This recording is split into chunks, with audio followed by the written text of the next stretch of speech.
We usually picture private investigators through a movie myth: trench coats, magnifying glasses, and thrilling chases. The reality is much darker. Digging for the truth in the real world usually just unearths dangerous people. The day-to-day work of a freelance private investigator is overwhelmingly mundane. It mostly consists of sitting in unmarked cars for hours, tedious documentation, and endless surveillance. But because this industry deals exclusively in the currency of secrets, paranoia, and betrayal, it acts as a magnet for deeply disturbed individuals. In every investigation, there are exactly 3 players: the target, the investigator, and the client. As we're about to see, any one of these pillars can completely collapse, turning an everyday surveillance job into a psychopathic threat.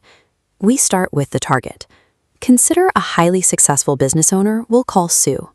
She hired a PI for a perfectly innocent reason: to locate a former investor named Steve, so she could repay an old debt and clear her conscience. Steve was a controlling former friend who had harassed Sue for months with nonstop calls and physical violence against her dates, before he abruptly vanished without a trace.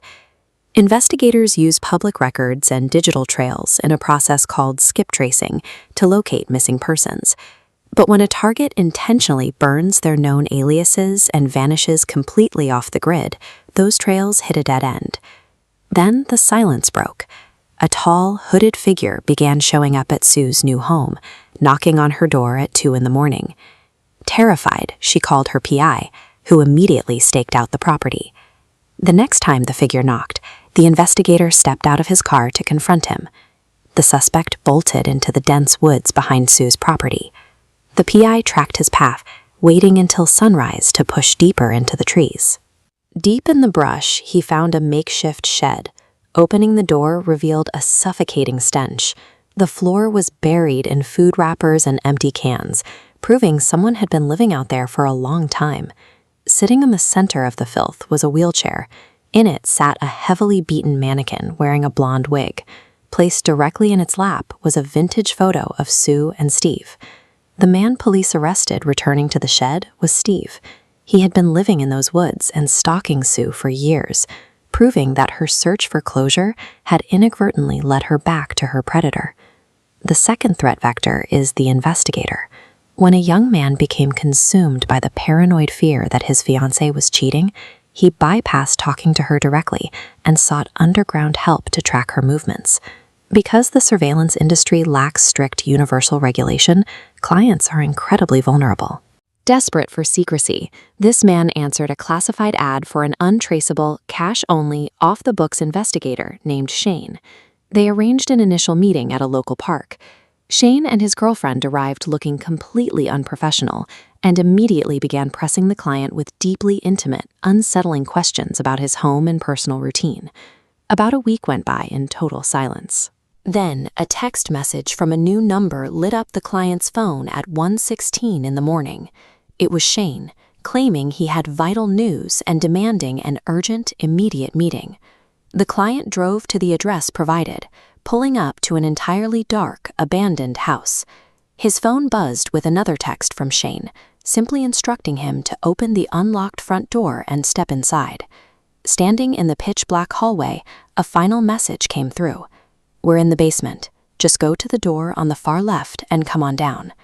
Looking down the stairs into a completely unlit abyss, the client's survival instinct finally kicked in, and he sprinted back to his car. By handing his address and a pocket full of cash to unregulated strangers, the client's paranoia led him into a situation where he was nearly lured into a predatory, premeditated trap in the dark. The final vector is the client.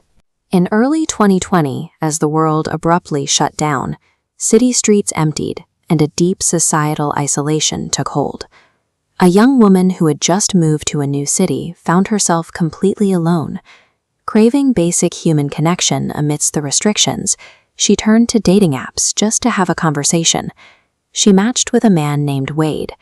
He seemed perfect on paper, but an immediate, deeply unsettling intuition warned her something was wrong with his vibe, prompting her to sever ties. Weeks later, she noticed a gray SUV with dark-tinted windows aggressively tracking her around the empty city. It idled near her at the grocery store, and parked quietly outside her house at night. Terrified, she called the police. Officers intercepted the SUV outside her home, but the driver didn't panic. He calmly handed the police his credentials, revealing he was a legally licensed private investigator. A delusional client like Wade can hire a professional investigator under false pretenses, feeding them a fabricated story to legally weaponize an expert against an innocent target. But Wade's obsession couldn't wait. While the woman was hiking at a state park with a new date, Wade violently charged out of the woods, screaming at her and attempting to kidnap her, before her date physically tackled him to the ground. The woman survived because the hired investigator recognized Wade's psychotic instability. The PI bypassed his own client and secretly warned the police that Wade posed a physical threat, giving her the leverage she needed to secure a restraining order.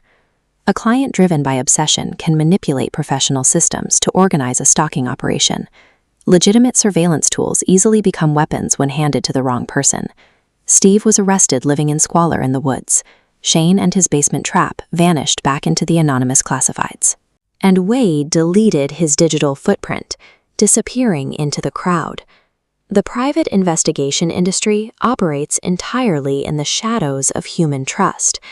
Anytime you invite strangers to uncover hidden truths, you surrender your own safety in the process. Someone is always watching in the dark. But if you turn the camera around, are you truly prepared for the monsters you might find?